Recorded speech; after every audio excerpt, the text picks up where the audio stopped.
Hello everyone. तो आज के टॉपिक में हम वो बात करेंगे जो सबको अफेक्ट करता है, हेल्थ, एंड उसके इंश्योरेंस की बात करेंगे, प्रोटेक्शन की बात करेंगे। हर कोई इंश्योरेंस लेने के लिए तो बोलता है, पर कैसे सिलेक्ट करते हैं इंश्योरेंस ये नहीं बताता, और फायदे नुकसान क्या होता है, और एक्चुअली में हेल्थ इंश्योरेंस होता क्या है, किस जगह हेल्थ इंश्योरेंस की जरूरत पड़ती है। आज हम बात करेंगे कैसे आपको सिलेक्शन करना चाहिए। इन डिटेल्ड वीडियो नहीं है, ऊपर से टच अपॉन करेंगे। जो भी आपके हेल्थ इंश्योरेंस से रिलेटेड बिगिनर डाउट्स होते हैं वो आपके सॉल्व हो जाएंगे। पहला सुख है निरोगी काया, मतलब अपनी बॉडी को हेल्दी रखना सबसे बड़ा सुख है। पैसे वगैरह सब बाद में बन जाएंगे। अगर शरीर ही नहीं रहेगा तो किस बात के पैसे बनाओगे, और पैसे बना भी लोगे तो एंजॉय कैसे करोगे अगर शरीर ही अच्छा नहीं है। तो always take care of health. आज के टाइम पे फूड ब्लॉगर्स इतने सारे बढ़ गए हैं, मार्केट में गंदी से गंदी चीज को इतना अच्छे से ग्लोरीफाई करके बताते हैं, ओहो आहा प्याज डाल दी, मिर्ची डाल दी, उससे आपकी हेल्थ ही खराब होनी है। अगर वो वीडियो देख के आप बाहर चले गए। हमने फूड हैबिट्स को, फूड ऑप्शंस को हमेशा हेल्दी रखो तो ज्यादा बेटर है। कभी कभी आप खा सकते हो, ओकेजनली आप बाहर का खा लिए, बट मोस्ट प्रोबेबली आप घर का ही खाना खाओ। ये सबसे पहला हेल्दी होने के लिए। दूसरा, इन सब वीडियो से इंटिमिडेट मत हो, उनका काम है वो कर रहे हैं। जस्ट बिकॉज बहुत सारी गाड़ी लेने से आपका कोई फायदा नहीं है, आप डेट में ही जाओगे। वैसे ही दुनिया भर का खाना खाने से आपका पेट बहुत अच्छा फील नहीं करेगा, आप हेल्थ डेट में जाओगे। नई टर्म बनाई है। सबसे पहले तो ये समझते हैं हेल्थ इंश्योरेंस होता क्या है। Well, this is simply a contract between you and the company. अगर मान लो आपको कुछ हो गया या आपकी फैमिली को कुछ हो गया, एक्सीडेंट हो गया, हॉस्पिटल की जरूरत पड़ गई, एकदम से हॉस्पिटल जाना पड़ गया, इलाज की जरूरत पड़ गई, उस केस में कंपनी बोलती है क्योंकि आप प्रीमियम चुका रहे हो इतने साल से, आपका डॉक्टर का बिल या हॉस्पिटल का बिल हम कवर करते हैं। बट इसमें कैवियाट्स होते हैं, कुछ चीजें कवर्ड होती है, कुछ नहीं होती है। पूरा अलग टॉपिक है, वो एक डीप में जाके हेल्थ इंश्योरेंस को स्टडी करने वाला टॉपिक है, वो नेक्स्ट वीडियो में आपको बताऊंगा। बट अभी के लिए समझो कि हेल्थ इंश्योरेंस होता क्या है। मान लेते हैं आप 35 साल के हो, आपके बच्चे हैं, आपकी वाइफ है, आपके ओल्ड पेरेंट्स भी, किसी को भी कुछ भी हो जाए, भाई मेडिकल इमरजेंसी किसी को बोल के तो आती नहीं, वो कभी भी कैसे भी आ सकती है। एंड आज के टाइम में टियर 1 सिटी को तो भूल जाओ, टियर 2 और टियर 3 सिटी की बात करें, नॉर्मल से नॉर्मल इलाज 4-5 लाख से कम में नहीं होता। हर डॉक्टर अपनी कोविड के बाद से फिर बनाने में लगे हुए हैं, भर भर के हर चीज महंगी हो गई, मेडिकल इन्फ्लेशन बहुत ज्यादा महंगा हो गया। तो उस केस में आपका हेल्थ इंश्योरेंस काम आता है। अगर आपने हेल्थ इंश्योरेंस लिया होता है तो कंपनी आपका वो बिल कवर कर देती है। एंड मान लो आपके पास हेल्थ इंश्योरेंस नहीं है, तो उस केस में आप 4-5 लाख रुपए कहां से निकालोगे? इन्वेस्टमेंट बेचोगे, कोई इमरजेंसी फंड पड़ा होगा उसको लोगे, दोनों ही नहीं है तो भाई गरीब आदमी क्या करेगा? दूसरों से उधार लेगा। ये आ जाती है सबसे बड़ी प्रॉब्लम। जैसे ही गरीब आदमी बाहर से, दुनिया से उधार लेना चालू कर देता है, वो लोन 12 से 15% से कम का बिल्कुल नहीं आता। एंड इतना बड़ा लोन अगर आप ले लोगे, 15% का ले लोगे, तो वो पूरी जिंदगी भर नहीं चुकेगा। एंड इसीलिए कहा गया है कि a middle class family is one hospital bill away from poverty. Simple सी बात है, एक घर में कोई हॉस्पिटल गया नहीं कि आप गरीबी रेखा के नीचे आ जाओगे, क्योंकि हम रेडी नहीं है, हमारी तैयारी नहीं है कि इन सब चीजों से हम कैसे लड़ेंगे। एंड एक बार अगर आपने लोन ले लिया, वो कभी चुकता नहीं होगा, पूरी जिंदगी बीत जाएगी और उस लोन को चुकाते रहोगे, चाहे 1 लाख का हो, 2 लाख का हो, 5 लाख हो, और फिर पूरी जिंदगी के खर्चे चुकाने वो अलग। अब हेल्थ इंश्योरेंस के सिर्फ इतने ही फायदे नहीं है कि आपके हॉस्पिटल बिल कवर होता है, इसमें आपको एनुअल चेकअप्स मिलते हैं। कुछ पॉलिसीज में आपको फ्री एनुअल चेकअप्स मिलते हैं। हाँ लो, आजकल ऐसे भी होता है कि कोई एक बीमारी पकड़ में आती है किसी बड़े इंसान के, बोलते थे यार पहले पकड़ लेते तो क्योर हो जाता, अब नहीं होगा। बहुत से कैंसर के केसेस में यही होता है, स्टेज 1 2 पे पकड़ लिया होता तो क्योर हो जाता। तो क्योंकि आपकी एनुअल हेल्थ चेकअप फ्री होती है, हर साल ब्लड टेस्ट करा सकते हो और आप चेक कर सकते हो, अपनी आपकी एक मेडिकल रिपोर्ट बननी स्टार्ट हो जाएगी, एक मेडिकल हिस्ट्री बननी स्टार्ट हो जाएगी कि ठीक है इस साल से हम टेस्ट चेकअप करते आ रहे हैं एंड इंसान की कोई प्रॉब्लम नहीं है। एंड अगर कोई प्रॉब्लम आने लगती है तो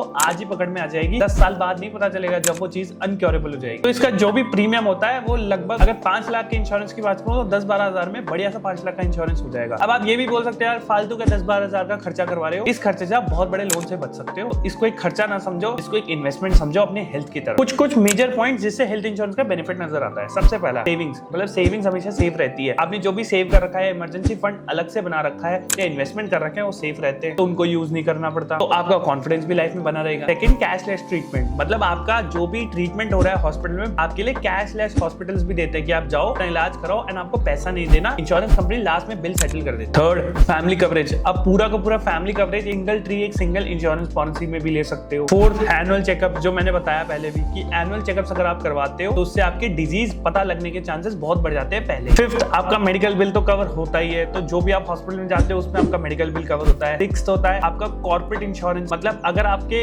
एम्प्लॉयर ने भी आपके लिए इंश्योरेंस करा रखा है तो आपको कॉर्पोरेट इंश्योरेंस भी मिल जाता है ना मस्त बात। अगर आपने कॉर्पोरेट इंश्योरेंस करा रखा है तो आप खुद से भी थोड़ा टॉपअप करा के क्लेम बढ़ा सकते हो, या उसमें भी आपको फायदा है। और सेवेंथ है टैक्स बेनिफिट, जो भी आप इंश्योरेंस का पैसा प्रीमियम में इन्वेस्ट करते हो उससे आपको 80D का टैक्स बेनिफिट मिलता है। सिंगल पर्सन पे लिमिट 25,000 है, अगर आप पेरेंट्स की कराते हो तो 25,000 ईच पेरेंट्स की भी मिलती है। अब ये तो सारी बात हो गई कि जरूरी है, अब लेना कैसे होता है। सबसे पहला अपनी नीड्स को आइडेंटिफाई करो कि आपको किस टाइप का इंश्योरेंस चाहिए। अगर आप टियर 1 सिटी में रहते हो तो एटलीस्ट आपको 20 लाख का कवर लेना चाहिए अगर कोई एल्डरली है तो, 35 साल से ऊपर में जो भी है। अगर आप टियर 2 टियर 3 सिटी में रहते हो तो 10 से 15 लाख में भी काम हो जाएगा। एंड अगर आपके बच्चे हैं तो 2 से 5 लाख का एडिशनल ईच बच्चे का कवर भी ऐड करा सकते हो। फिर आती है प्लान्स कहां से ले। प्लान्स कंपेयर करने की बहुत सारी वेबसाइट है। One that I like is ditto. Join ditto एक वेबसाइट है जिसमें आप जाके अपनी करंट पॉलिसी वो भी देख सकते हो अगर आपने करा रखी है तो कौन सी करानी चाहिए वो भी लिखा हुआ है। एंड इसमें बड़ी बड़ी टर्म्स को भी एक्सप्लेन किया हुआ है कि प्री एग्जिस्टिंग डिजीज क्या होता है, वेटिंग पीरियड क्या होता है, कोपे क्या होता है, डिडक्टेबल्स क्या होता है, वो सब मैं आपको नेक्स्ट वीडियो में बताऊंगा। पर अगर आपको पढ़ना हो तो इस वेबसाइट से भी पढ़ सकते हो। डॉक्यूमेंट्स क्या चाहिए, सिंपल अपना आधार पैन से भी काम चला सकते हो सकता है कि शुरू में जब आप नया हेल्थ इंश्योरेंस कराओ तो आपका ब्लड टेस्ट होगा। सबसे पहले कंपनी एक बार ब्लड टेस्ट करती है, अपने लेवल पे करती है कि इंसान में कोई प्रॉब्लम नहीं है, कोई बहुत बड़ी बीमारी तो नहीं है। आपने सिलेक्ट कर लिया, प्रीमियम का पेमेंट कर दिया, दैट्स इट। ऐसे आपकी हेल्थ इंश्योरेंस मिल जाएगी आप। एंड आजकल तो गवर्नमेंट एक ई इंश्योरेंस पोर्टल भी बनाया है, तो अगर आपके आधार या पैन में कोई पॉलिसी ऐड हो गई है कंपनी के थ्रू तो आपके अपने आप ई इंश्योरेंस अकाउंट खुल जाएगा और उसमें सारी पॉलिसीज आ जाएगी आपके नाम से जो भी है। ये हो गई फाइनल हमारी हेल्थ इंश्योरेंस की गाइड। अब नेक्स्ट वीडियो में मैं आपको बताऊंगा कि कैसे लाइफ इंश्योरेंस पॉलिसी खरीदते हैं, क्लेम वगैरह के कोई नाटक होते हैं क्या, कौन कौन से टर्म्स एंड कंडीशंस है जो आपको ध्यान रखने हैं। याद रखना हमेशा सही जानकारी से आपका पैसा बच सकता है, मेंटल पीस भी मिल सकता है। कमेंट्स में आप अपना फीडबैक बताएं, what can we improve in our upcoming videos. I will see you soon, bye bye.